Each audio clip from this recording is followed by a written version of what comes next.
another story, this is probably one that really, that I just will always remember, is I remember getting transferred into this area, and there was this investigator who they had been working with, and I found out his story, and his story is just one of the most amazing things I've ever heard. And he's actually a deacon in the Roman Catholic Church in this small town of about 12,000 people. And one night he had this dream where in his dream, God told him to follow Christ more closely, follow my servant Joseph, who was given the gold plates. And he woke up and just was kind of disoriented, wasn't sure what the dream was about. And so he, over the course of time, he looked through the scriptures, and the only Joseph he could find was Joseph in Egypt, and he couldn't find anything about gold plates. And it always just was on the back of his mind.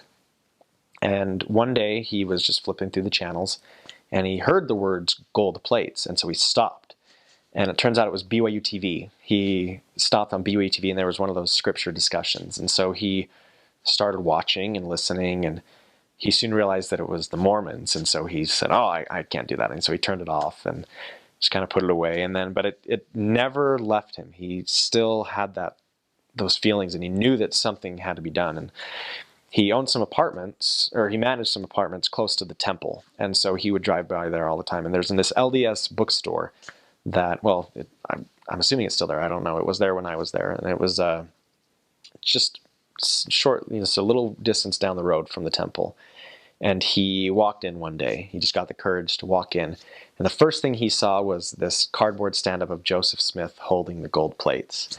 And he knew at that point that was his answer. And so he bought his own scriptures right then and just read through all the standard works. He read through A Marvelous Work and a Wonder and Talmage, and just read everything he could. And he showed up to church one day, and my companion, before we were together, just went up to him and introduced himself. And he was in a shirt and tie, and he was in one of those ties that had the hieroglyphs from the from the Book of Abraham.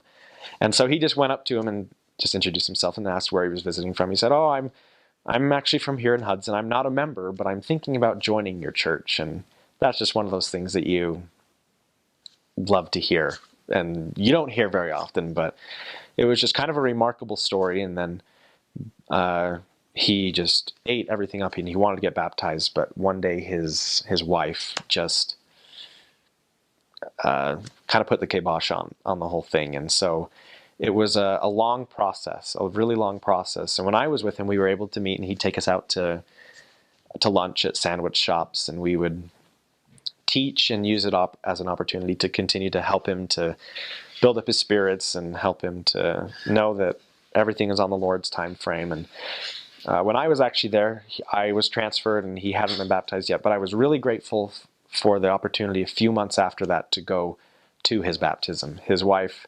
eventually just said, you look like a Mormon, you talk like one, you might as well just be one. And so I went to his baptism, and it was just one of the most amazing experiences I've ever been to. And I remember right after he had come out of the water, he just said, "I'm no longer a dry Mormon." And it was one of those experiences I'll cherish and remember forever, that Bernie was able to go through these things, and he's one of the people I really look up to in this life. So